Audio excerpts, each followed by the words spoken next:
እንደሚታወቀው ትናንትና ሀይሚና ብሩክ ላይቭ ላይ ነበሩ። ላይቭ ላይ በነበሩ ሰዓት ሀይሚ ትንሽ አመም አድርጓት እንግዲህ ወደ ሆስፒታል እንደሄዱ በሌሊቱም ተናግረዋል።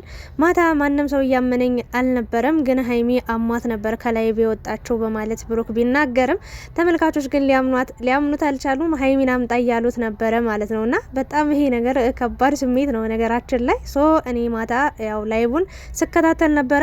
አጠር ያለች ቪዲዮም ለቅቄላችሁ ነበር የተኛውትኝ ግን እስከ መጨረሻው አልነበርኩም ወይም ደግሞ ሀይሚ ስትታመም አላየውም ነበረ። ግን ዩቲዩብ ላይ ቆረጥ ተደርጎ የተወሰደ ቪዲዮ አይቼ ደንግጬ ነበረ። ለማንኛውም ሀይሚዬ አሁን የመጀመሪያው አይደለም፣ በነገራችን ላይ ለሁለተኛ ጊዜ ነው ለሶስተኛ ጊዜ ነው እንግዲህ ድንገት እየታመመች ያለችውና ጨጓራ እያሰቃየ የነበረው ብሩክን ነበረ። አሁን ላይ ደግሞ ሀይሚ ጋር የመጣ ይመስላል። ለማንኛውም ግን እኔ ሀይሚ ለራሷ ጊዜ ትሰጣለች የሚል ግምት የለኝም። ለምን እንደዚህ እንዳልኩም ስለ ህመሟ ምክንያቱም አሁን ስላለችበትም ነገር መናገር እወዳለሁ። ሀሳብ በደንብ መስጠት እፈልጋለሁኝ። ሀይሚም በጣም ብዙ መልእክት ተናግራለች፣ አስተላልፋለች። ብሩክም እጅግ በጣም ከምነግራችሁ በላይ ልብ የሚነካ ንግግር ተናግሯል። ሁሉንም ነገር በአንድ ላይ ሰብሰብ ጨመቅ አድርጌ አወራላችኋለሁ። ከዛ በፊት ግን እንኳን ለአሸንዳ ለአደይ ለሾለል ነው የሚባለው ብቻ እንኳን ለአሸንዳ በዓል አደረሳችሁ። እንኳን ለአሸንዳ በቃ ደስ የሚል ነገር ነው። ነገራችን ላይ ከተማውን ወጣችሁ ስትሄዱ ሴቶች ሁሉ በሙሉ በቃ የአሸንዳ ሾሮባ ተሰርተው ወይም ደግሞ ባህላዊ የጸጉር ምን እንደሚባለው ብቻ ሾሮባ ተሰርተው የሚያማምር ሾሮባ ሴቶቹ በቃ አይናችሁ ቀውለል እንዲ ነው የሚለው። በቃ እንኳን ወንድ እንኳን ሌላ ሰው ይቅርና እኔ ራሱ ማለት ነው በጣም ነው ማየው መንገድ ላይ ሴቶቹ እንዴት አምሮባቸው እንደወጡ ብታዩ። እና ለማንኛውም እኔም ሾሮባ ተሰርቻለሁ። ትምህርት ቤት ነበር ያልኩኝ ዛሬ ያው በመረቅም አንዳንድ መጨረስ ያለብኝ ነገር ስላለ እየጨራረስኩ ነው ያለሁትኝ። ሀይሚዬንም ማታ ብዙዎቻችሁ የሹሩባ ተሰርተሽ ነው ያሸንዳን አክብሪ እያላችሁ ነበረ። ለማንኛውም ሀይሚዬም ያው ነገ በደንብ ትመጣለች ብዬ አምናለሁ፣ አስባለሁ፣ ተስፋ አድርጋለሁኝ። የዛሬ አመት በጣም የሚያምር ቀሚስ ለብሳ የሚያምር ሹሩባ ተሰርታ ከዛ በፊት አይተናት አናቅም ነበረ። ከዛ ግን ለአሸንዳ ተሰርታ ደስ የሚል ጊዜን አሳልፈን ነበረ ካስታወሳችሁ። እኔም እንግዲህ በአቅሜ ባለኝ እግዚአብሔር የተመሰገነ ይሁን ሀገሬ ላይ ጥሩና ንጹህ አየር እየተነፈስኩኝ እገኛለሁ። እግዚአብሔር የተመሰገነ ይሁን። የኔንም ቪዲዮ የማስተላልፍላችሁ የማቀርብላችሁ ይሆናል። በመቀጠል እንግዲህ ወደ ሀይሚና ብሩክ ሲሄድላችሁ ሀይሚ እንግዲህ ለመጀመሪያ ጊዜ አይደለም እንደዚህ የታመመችው ወይም ደግሞ እንዲህ ድንገት በቃ ደርሶ ነው። የምር በጣም ማለት ከባድ ነገር ነው ብዬ አምናለሁ። ዩቲዩበሮቹ እንኳን አይደለም ሀይሚ ብሩክ እንኳን ትልልቅ ዩቲዩበሮች ይቅሩና ማለት ነው እኔ ራሱ ይህንን ቪዲዮ አይቼ የነሱን ቪዲዮ ደጋግሜ ከዛ ቪዲዮ መስራት ኤዲት ማድረግ በራሱ በጣም ብዙ ሰዓት ይወስዳልና አስቦት ሀይሚና ብሩክ ደግሞ ሀሳብ ማምጣት መቀረጽ አለ፣ ከት የሚደረግ የሚቆራረጥ ነገር አለ። በቃ ይሆናላ በጣም ቢዚ ነው የሚሆኑትና የአንዳንዴ ታዋቂ ሰዎችን ራሱ ብታዩ ለራሳቸው ጊዜ በቃ ታመሙ ሳይባል አንድ ቀን ጸጥ ብሎ ነው የምናያቸው የምናገኛቸው። ለራሳቸው ጊዜ ስለማይሰጡ የሆነ ህመም ሲሰማቸው ሄደው ቼክ ስለማያረጉ ማርያምን ብዙ ሰዎች አይተናል። በቃ አይናችን እያየ እንዴት ሊሆን ቻለ ብለን እስክንገረም ሰው እንደሚሞት እኮ እናውቃለን፣ ግን ድንገት ሲሆን እንደነግጣለንና ወደ ሀይሚ ስመጣላችሁ መጀመሪያ ክፉውን ሁሉ ያርቅላለሁኝ። ሀይሚዬ ራሽን በቻልሽው አቅም ብትጠብቂ ለራስሽ ጊዜ ብትሰጪ የተሻለ ነው ብዬ ነው ማምነው። አንቺ ያው የተማርሽ ነሽ፣ ወጣት ነሽ። ዶክተሮች አታድርጊ የሚሉሽን ነገር አለማድረግ፣ ዶክተሮች ተመገቢ ያሉሽን ምግቦች እየተመገብሽ በስርዓት ራስሽን መጠበቅ አለብሽ ብዬ ነው ማስበው። አንዳንዴ እንዲህ እንደ ቀልድ እንደ ቀላል የታዩ ነገሮች። ሀይሚ ደግሞ በነገራችን ላይ መርፌም አትወድም፣ ሆስፒታል ራሱ መሄድ አትፈልግም ካስታወሳችሁ ከዚህ በፊትና ማታ እኔ እንጃ በስማም በጣም የሚያስደነግጥ ነገር ነበረ ቪዲዮን ሳየው ማለት ነውና ይሄ ነገር ለካ ከብዶ ነበረው የዋለውና ብዙዎቻችሁ ተጨንቃችሁ ነበር። ሀይሚ አሟት ብሩክ አሟት ነው ወጣ እያላችሁ እናንተ ግን ሀይሚዬ ስትሉ ነበርና እኔ እንጃ ምን አይነት የሰው መውደድ እንዳላት አላቅም። ሀይሚ ቆንጆ ልብን ያላት ቆንጆ መልክ ብቻ አይደለም። በነገራችን ላይ ማንኛውም ሰው ቆንጆ ሊሆን ይችላል፣ መልኩ ሊያምር በቃ ሊዋብ ይችላል፣ ገጽታው እይታው ለሰው ማራኪ ሊሆን ይችላል። ግን ዋናው የልብ ንጽህና ነው ብዬ አምናለሁ። ዋናው ልባችሁ ንጹህ ሲሆን ነው ፈጣሪም የሚወዳችሁ ሰውም የሚወዳችሁ ብዬ አምናለሁ።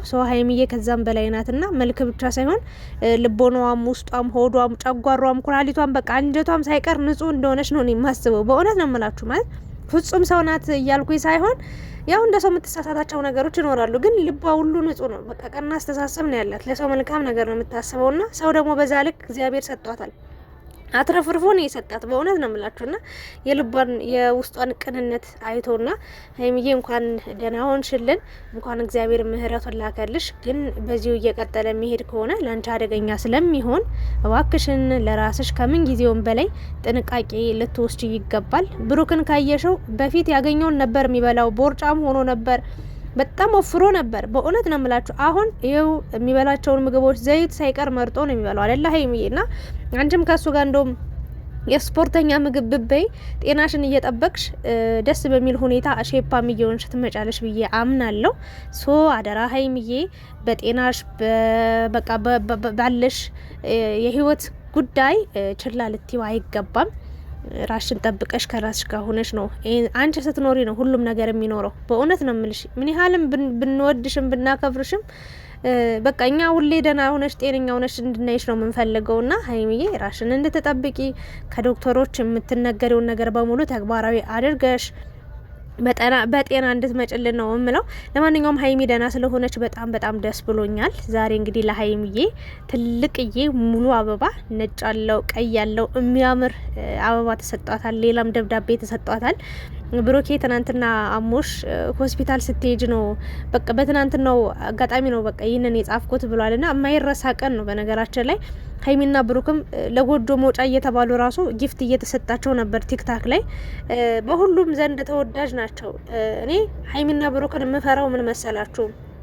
አንድ እርምጃ ተራምደው የማይሆን ታሪክ ውስጥ የማይሆን ህይወት ውስጥ እንዳይገቡ ፈራለሁ።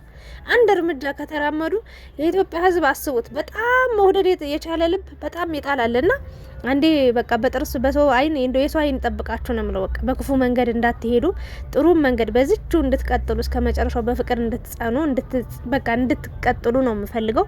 እግዚአብሔር ከእናንተ ጋር ይሁን የኔ ውዶች እና ዛሬ ሀይሚዬ በሰላም መጣለች። የተሰጣት ደብዳቤ አለ፣ የተሰጣት አበባ አለ። ቅፍ አድርገው ነው ቁጭ ያለችውና ይመቻችሁ። ብሩኬ ያው እኔ እንጃ አላቅም። እንደውም የብሩክ ነገር ነበር የሚያሳዝነኝ። ብዙ ጊዜ አይታችሁ ከሆነ በጣም እያስፋቀው ነበር ላይቭ ላይ ቁጭ የሚለው። ጨጓራ በጣም አደገኛ ነው በነገራችን ላይ። ሰላማችሁን ነው የሚነሳችሁ። በጣም አስቸጋሪ፣ በጣም በቃ አስጨናቂ በሽታ ነውና ብሩክም አሁን ላይ እንደውም ገና እየሆነ የመጣ ይመስለኛል። ሀይሚዬ ግን ይሄ ነገር ስለተደጋገመ እንድችላ እንኳን እግዚአብሔር ማለሽ እንኳን ደህና ሆንሽ ብለን ዝም የምንለው ነገር ሳይሆን ይሄን ነገር በቁም ነገር ልትከታተዩ የሚገባ ነገር ነው ብዬ አምናለሁ። አንዳንዴ እንደ ቀልድ ያየናቸው ነገሮች ነገ ህይወታችን ላይ ከባድ ሊሆኑ እያስፈራሯት ሳይሆን ያው ጀስት ህይወትን ጤናን ለመጠበቅ እድሜን ለማስቀጠል እድሜን ለማርዘም ግዴታ ክትትል ማድረግ መቻል አለባት ብዬ አምናለሁ። በተለይ ምግብ ላይ ጨጓራ ይሄ ነው እና ድንገት ራሷን ያዞራት። ይሄ ደግሞ ብቻ በደንብ ክትትል መደረግ አለበት። ለማንኛውም ሀይሚዬ ዋናው ደህና መሆኗ ነው። ነገ እንግዲህ ደስ የሚል በዓል ነው። ሰላም አድረሽልን፣ እኛም ሰላም አድረን ደስ በሚል ሁኔታ እንደምናይሽ ተስፋ እናደርጋለን። የሚያምር ቀሚስ ጋር የሚያምር ልብስ ለብሰሽልን ማለት ነው ውዴ። እና ብሩኬ ደግሞ ይመች መስጠት ማትሰለች ሰው ነው። በነገራችን ላይ ፍቅርንም ስጦታንም ሁሉንም ነገር አሟልተ የምትሰጥ ውድ የሆንክ ሰው ነህ። ውድ ለሆነ ሰው ውድ ነገር ነው የምትሰጠው ሁሌም። እና እኔ እንጃ ሀይሚን ለማስደሰት የምታደርገው ጥረት አለማመስገን አለማበረታታት አይቻልም። በእውነት እንዳንተ አይነት ወንዶች እንዳንተ አይነት አክባሪ ሴትን ወዳጅ ለሴት ክብር ያላቸው ወንዶችን ያብዛልን ነው ምለው። ለምን ብዙዎቹ አሉ የሴትን ክብር ያወረዱ የሴትን ክብር ዝቅ ያደረጉ። በየሚዲያው የሚነገረው የሚወራውን ታሪክ ትሰማላችሁ። እግዚአብሔርን ነው ምላችሁ። ሴት ልጅ መጫወቻ ናት። በነገራችን ላይ መድኃኒዓለምን ሁሉም እንደፈለገ እየተነሳ አፉን ሲከፍትባት፣ ሁሉም እየተነሳ ሲረግጣት ነው የሚኖረው። ስትመታ፣ ስትቀጠቀጥ፣ ስትሰደብ ነው የምትኖረው። እና እንደዚህ አይነት ደግሞ ሴት ልጅን አክባሪ ከእናታቸው እኩል ለሴት ልጅ ቦታ የሚሰጡ ወንዶችንም ማበረታትና ማጠንከር፣ እንደነሱ አይነት ወንዶች እንዲበዙልን መጸለይ ያለብን ብዬ አምናለሁ። ሶ ብሩክን ክፉ ነገር ሲያደርጉ ሲሳሳት መስደብ፣ መቆጣት፣ መናገር፣ መናደድ ሳይሆን በቃ እንደዚህ ደግሞ ጥሩና መልካም ነገር ሲያደርግ ደግሞ ጀግና ጎበዝ በርታ ብለን ደግሞ ድጋፍ ልንሰጠው ይገባል፣ ልናበረታታው ይገባል። እና ሀይሚዬ ምን አለች? እኔ ያለች በቃ ለኔ እኔ እንጃ ስለተመልካች አውርቻ አልጠግብም አለች። በቃ ከእናት ከአባት ልጅ በላይ ናችሁ ብላለች። እና እውነት ነው። ስፍስፍ ብላችሁ ነው የምትወዷት፣ ስፍስፍ ብለን ነው የምንወዳት። እና ሀይሚዬ እኔ እግዚአብሔር ምስክሬን ነው የምልሽ፣ የሁሉ ጊዜ እከታተልሻለሁ። ግን የሚያስከፋ ነገር ብትናገሪ፣ ለሰው ተንኮል ቢኖርብሽ አይንሽን አይተን እናውቃለን፣ እንረዳለን። መድኃኒዓለምን እኔ የሆነ ጊዜ ካስታወሳችሁ ከብሩክ ጋር ምንም እንዳልተፈጠረ ስታስመስል ቆይታ እኔ እመኑኝ በሀይሚ ውስጥ የሆነ ቅሬታ አለ ታያላችሁ፣ የሆነ ቀን ተፈንቅሎ ይወጣል ብዬ ለረጅም ጊዜ ስናገር ቆይቼ መጨረሻ ላይ ያወጣቸውን ነገር መቼም አልረሳውም። እና አይኗን አይቼ ነው የምረዳት፣ አይኗን ማለት ነውና አይን ውስጥ ክፋት ብናይ፣ ተንኮል ብናይ፣ የሆነ ምቀኝነት ብናይ፣ የሆነ ጋጠ ወጥነት ነገር ብናይ ዞር ብለን አናይሽም ሀይሚዬ። ይሄንን ሊገርምሽ አይገባም። ለምን ወደዱኝ፣ እንዴት ወደዱኝ፣ እንዴት አከበሩኝ ብለሽ ሊገርምሽ አይገባም። ለምን መሰለሽ እኛ በቃ አንቺ ያለሽ ለኛ ቦታ ነው። አንቺ ያለሽ ወርቅ የሆነ ልብ ነው እና ሊገርምሽ አይገባም። እኛ እንወድሻለን እስከ መጨረሻው መልካም ነገር ስላለሽ ነው። ሰው እስከ መጨረሻው በፍቅር ያኑራችሁ ያጽናችሁ ላለው ሀይሚዬ እንግዲህ ይህንን ወረቀት ከፍታ እስክታነበው በጣም ቸኩላለች። አንቺ ደግሞ እዚህ ሚዲያ ላይ እንዳታነቢ እያላት ነበረ ብሩክ። ይመቻችሁ። አንድ ላይ እንዲህ ፍቅር በፍቅር ስትሆኑ ነው የሚያምርባችሁ። ከዚህ በኋላ ብዙ በዓላቶች አሉ። አብራችሁ እንግዲህ ሺህ ዓመት እንድታከብሩ ሺህ ዓመታትን እንድታስቆጥሩ የልጅ ልጅ አይታችሁ እንድትኖሩ ነው የምንመኘው። ሀይሚዬን እንኳን በሰላም መጣሽልን፣ እንኳን እግዚአብሔር አተረፈሽ እያላችሁ እንግዲህ በጸሎት በዱዓ ስታስቧት የነበራችሁ ሰዎች እንኳን ደስ ያላችሁ። ሀይሚዬ መጣንናለች። አሁን ደግሞ በደንብ ጥንቃቄ እንድታደርግ ከራሷ ጋር እንድትሆን ለራሷ ጊዜ እንድትሰጥ ከምን ጊዜውም በላይ ልንነግራት ይገባል። አደራ ላለሁ። አመሰግናለሁ።